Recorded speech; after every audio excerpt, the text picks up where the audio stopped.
দেখুন, কেন্দ্রীয় বঞ্চনা হচ্ছে তৃণমূল কংগ্রেসের অঙ্কে।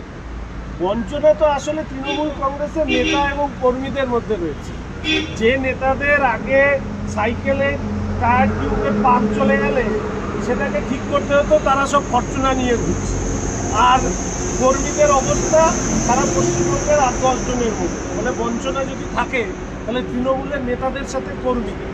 আরেকটা জিনিস বলি, যে আপনাদের দ্বারা এই খবরগুলো প্রচারিত হয়, এর আগেও আমি বলেছি যে আমাদের রাজ্যের সরকার 40,000 কোটি টাকা ডেফিসিট গ্র্যান্ট পেয়েছে। তো তা সত্ত্বেও আমাদের রাজ্যের ডেফিসিট বেড়েই চলেছে। আমাদের রাজ্যের সরকারের যে 3 লক্ষ কোটি টাকার কাছাকাছি বাজেট, সেই বাজেটের মাত্র নিজস্ব আয় হচ্ছে 90,000 কোটি টাকা।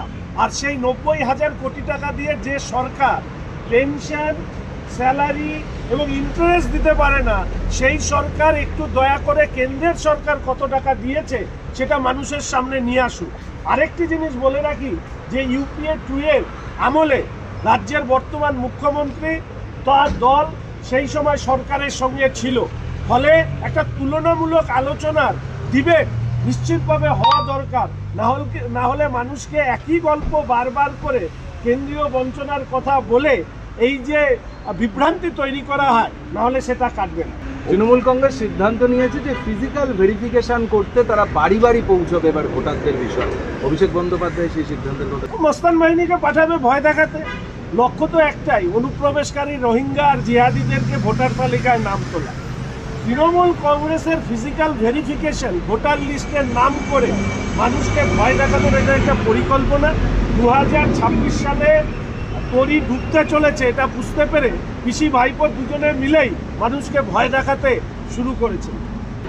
ওনারা কাকে পরামর্শ দেবেন আর ওনাদের পরামর্শ কে গ্রহণ করবেন সেটা তাদের ব্যাপার। শুধু এইটুকু বলি যে রাজ্যের মুখ্যমন্ত্রী তথা মমতা ব্যানার্জি যেখানেই যান বিরোধী দলের হয়ে প্রচার করতে, শোনা যায় নাকি সেইখানেই ভরাডুপি হয় বিরোধী দলগুলো। ফলে এই ক্ষেত্রেও পরামর্শ নিলে সেই সমস্ত দলগুলির যা সিট পাওয়ার সম্ভাবনা ছিল সেটাও আর থাকবে কিনা সেটাও বিরোধী দলরা ভেবে দেখতে পারে।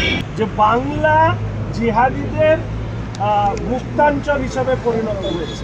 এর আগেও কাশ্মীর থেকে, পাঞ্জাব থেকে, অন্যান্য রাজ্য থেকে পুলিশ এসে এখানকার যারা অস্থিরতা তৈরি করতে পারে, ভারতবর্ষের অভ্যন্তরীণ নিরাপত্তার ক্ষেত্রে যারা সমস্যা তৈরি করতে পারে, তাদেরকে গ্রেপ্তার করে নিয়ে গিয়েছে। পশ্চিমবঙ্গের পুলিশ একমাত্র জিহাদি, অনুপ্রবেশকারী রোহিঙ্গা আর তৃণমূলের দুষ্কৃতী অভিযুক্তকারী নেতা এদের ব্যাপারে নাকে তেল দিয়ে ঘুমিয়ে থাকে। ফলে অন্যের রাজ্যের পুলিশকে ডাকতে হয় বা NIA কে আসতে হয়। বলছি, অভিষেক বন্দ্যোপাধ্যায় বলেছেন দিল্লিতে যে মমতা বন্দ্যোপাধ্যায় অভিষেক বন্দ্যোপাধ্যায় নিয়ে যে প্রচার চলছিল সেগুলো শুধু ক্রিয়েট করা, সেগুলো অন্যদের তৈরি করা। দুজনে কিন্তু একই সমীকরণে রয়েছেন। সমর্থন আপনাদের মনে আছে একটি সভা হওয়ার পরে অভিষেক বাবু পোস্টার পড়েছিল কি উনি নাকি সেনাপতি আর মমতাদি নাকি অধিনায়ক। এই পোস্টার দেখে অভিষেক বাবুর এত গোসা হয়েছিল যে 8 মাস ওনাকে আর জনসমক্ষে দেখা যায়নি। এখন আবার একটা নতুন পোস্টার এসছে, অভিষেক বাবু হচ্ছে অধিনায়ক আর মমতাদি হচ্ছে সর্বাধিনায়ক। তো 8 মাস সেনাপতি ঘুমিয়ে থাকলে সেনাপতিকে সৈনিকের স্তরে নামিয়ে দেওয়া হয়। এখানে সেনাপতি ঘুমালেন আর উঠে গেলেন হচ্ছে অধিনায়ক, সেনাপতির থেকে অধিনায়ক। ফলে এই ধরনের যে কথাবার্তা অভিষেক বাবুকে নিয়ে আপনারা মন্তব্য করেন, একটু অভিষেক বাবুকে একটু জিজ্ঞেস করবেন যে সেনাপতিরা গোসা করলে সৈনিক হয় না অধিনায়ক হয়? কে অধিনায়ক কে সর্বাধিনায়ক সেটা তো তাদের ব্যাপার। কিন্তু অভিষেক বাবুর আচরণের মধ্যেই ওই যে ঠাকুর করে কে আমি কলা খাইনি, এইটাই বারবার প্রকাশ হচ্ছে বলে আমার মনে হচ্ছে। অভিষেক বাবু জানিয়েছেন যে তিনি 3 মাসের মধ্যে একটা তালিকা তৈরি করে দিয়েছিলেন কারা কারা তৃণমূল কংগ্রেসের সঙ্গে বিশ্বাসঘাতকতা করেছিলেন। এবার তাদের কি হবে সেটা দলনেত্রী ঠিক করবেন।